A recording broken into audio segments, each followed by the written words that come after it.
Assalamualaikum warahmatullahi wabarakatuh. Selamat malam semua. Pada kesempatan kali ini, perkenalkan nama saya Muhammad Rian. Saya ingin mereview salah satu jurnal dengan judul Perancangan Sistem Komunikasi Data, Alat Pencatatan Meter Air Digital Berbasis Service Oriented Architecture. Pertama-tama kita akan membahas tentang jurnal ini. Judul jurnalnya adalah Perancangan Sistem Komunikasi Data, Alat Pencatatan Meter Air Digital Berbasis Service Oriented Architecture. Jurnal sumbernya didapat dari Infotechjar, yaitu Jurnal Nasional Informatika dan Teknologi Jaringan, dengan nomor EISN 25407600 dan PISSN 25407597. Volume dan halamannya adalah volume 3 nomor 1, halaman 49 sampai 54. Tahunnya adalah bulan September tahun 2018. Dengan penulisnya yaitu Yada Rabullah dan Dewi Lestari. Untuk reviewernya adalah saya sendiri, Muhammad Rian, dan tanggal reviewnya adalah 20 April 2021. Masuk slide selanjutnya yaitu tujuan penelitian. Perkembangan teknologi Internet of Things atau IoT yang diterapkan pada Smart City semakin berkembang. Salah satu perangkat yang diterapkan dalam Smart City adalah pencatatan meter air secara digital dan dapat dipantau melalui aplikasi yang terhubung ke internet. Alat pencatatan meter air tersebut dilengkapi dengan sensor flow meter dan microcontroller. Beberapa penelitian telah dilakukan untuk merancang alat tersebut, termasuk komunikasi data agar dapat diakses melalui aplikasi, antara lain sebagai berikut. 1. Komunikasi data menggunakan pengiriman SMS. Nah, penelitian yang satu ini memiliki kelemahan yaitu membutuhkan pulsa yang harus disediakan pada alat pencatat meter air, sehingga membutuhkan biaya yang banyak untuk mengisi pulsa. Lalu yang kedua ada komunikasi data menggunakan modul Wi-Fi yang terkoneksi langsung ke smartphone. Untuk yang kedua ini memiliki kelemahan yaitu mengakibatkan pemantauan hanya dapat dilakukan oleh pelanggan meter air, sehingga pemantauan oleh petugas atau operator masih menggunakan cara manual. Lalu penelitian ketiga yaitu komunikasi data menggunakan protokol Message Queue Telemetry Transport atau MQTT. Metode ini memiliki kelemahan yaitu jika jarak antara alat pencatat meter air jauh dari gateway, maka mempengaruhi kecepatan transfer data dan data hanya dapat diakses melalui satu platform gateway saja. Sehingga untuk dapat diakses melalui platform gateway yang berbeda harus dibuat servis tambahan. Nah, berdasarkan masalah dari penelitian dahulu, maka tujuan penelitian tersebut adalah yang pertama, 1. Perancangan metode sistem komunikasi data pada alat pencatatan meter air digital dapat digunakan untuk pengiriman data secara real time dengan durasi pengiriman data yang cepat dan kecepatan transmisi data yang tinggi. Lalu yang kedua, pemantauan penggunaan air dapat dilakukan oleh pelanggan dan petugas melalui aplikasi multi-platform. Dalam penelitian ini akan diteliti penggunaan Service Oriented Architecture pada sistem komunikasi data, alat pencatatan meter air digital. Lalu slide selanjutnya yaitu subjek penelitian. Pada penelitian kali ini, subjek yang digunakan adalah salah satu pelanggan PDAM yang telah dipasang alat pencatatan meter air digital. Pengujian transmisi dilakukan sebanyak 30 kali dengan metode pengamatan, lalu kemudian dianalisis. Selanjutnya untuk metode penelitian. Pada penelitian ini, metode penelitian terdiri dari beberapa proses. Proses pertama yaitu persiapan kebutuhan perlengkapan. Di antaranya adalah Arduino Uno R3, lalu sensor flow meter, GSM modem SIM 900A, dan LCD 16x2, serta penggunaan server hosting untuk penyimpanan dan pengaksesan data. Nah, berikut adalah gambar diagram rangkaian alat pencatatan meter air digital dan tabel-tabel untuk keterangan pemasangannya. Untuk tabel 1 adalah keterangan pemasangan LCD ke Arduino.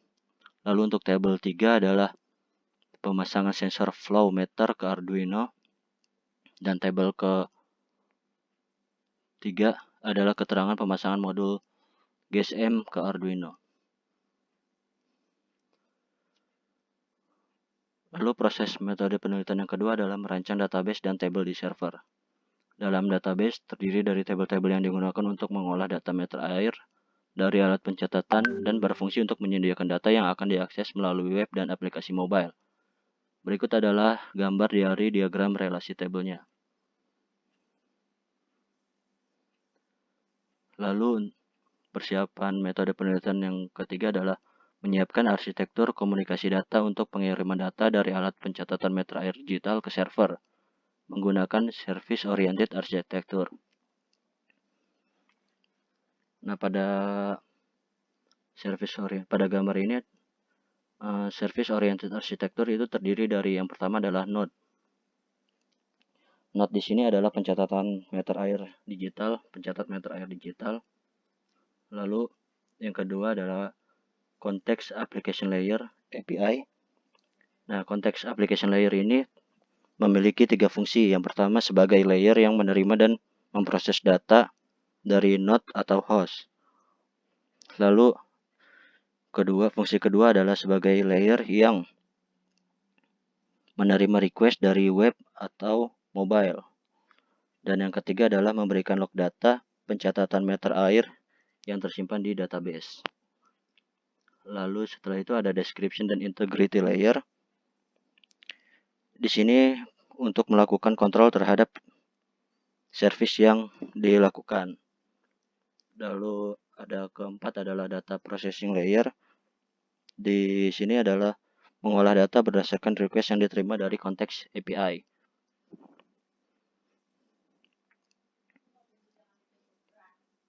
Konteks database selanjutnya adalah konteks database terdiri dari dua, yaitu database system, di mana database system ini adalah menyediakan data yang dibutuhkan. Lalu yang kedua adalah database log. Database log ini adalah data yang terdiri dari catatan dari node yang dilakukan.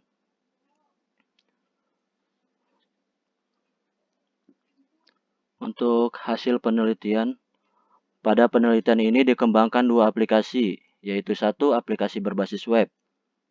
Aplikasi berbasis web digunakan oleh operator. Dalam aplikasi ini, operator dapat memantau meter air pelanggan dan volume air yang telah digunakan secara periodik, yaitu per bulan dan per tahun.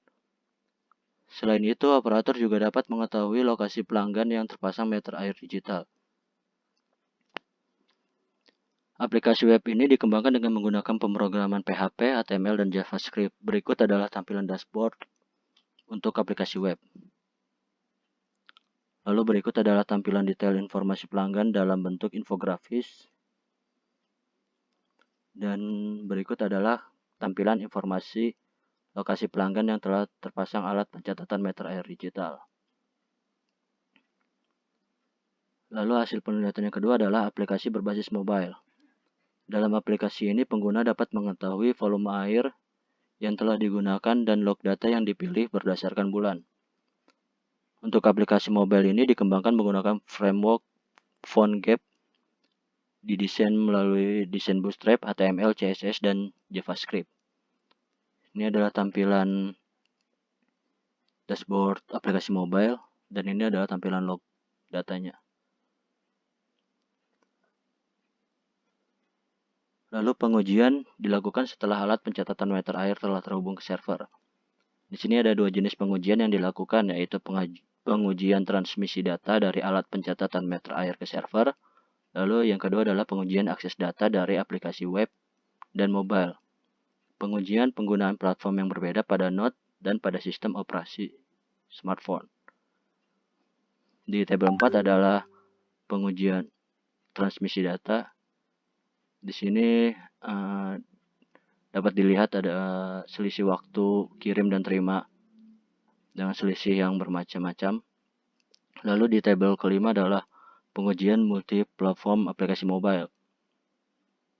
Dari ke-6 platform, di sini keterangannya oke semua, berarti aplikasi dapat digunakan di multi-platform atau di platform yang berbeda. Lalu masuk ke bagian selanjutnya, yaitu kelebihan dan kekurangan.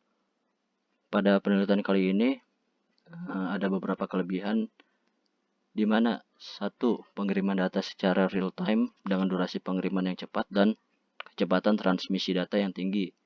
Lalu yang kedua, pemantauan dapat digunakan oleh petugas dan pelanggan melalui aplikasi multi-platform. Lalu yang ketiga, service oriented architecture dapat digunakan pada perangkat IoT yang menggunakan Arduino Uno dan Raspberry Pi. Untuk kekurangan pada penelitian kali ini yaitu tentu saja ada biaya lebih untuk pengadaan kebutuhan perlengkapan yang akan digunakan. Lalu slide selanjutnya adalah perbedaan dengan rencana penelitian. Pada saat pengujian transmisi data, rentang waktu pengiriman data dari perangkat ke server telah diatur, yaitu setiap 30 detik. Berarti ada pengujian dilakukan sebanyak 30 kali. Dari hasil pengujian transmisi data menunjukkan selisih pengiriman dan penerimaan data yang cukup besar. Hal ini menyebabkan penerimaan data pada server menjadi lebih lama. Ini tidak sesuai dengan tujuan penelitian, yaitu penerimaan data lebih cepat gitu. Nah, hal ini tentunya diperlukan penelitian lanjutan untuk mencari solusi agar selisih antara waktu pengiriman dan penerimaan tidak besar. Itu saja, sekian review jurnal dari saya. Terima kasih. Assalamualaikum warahmatullahi wabarakatuh.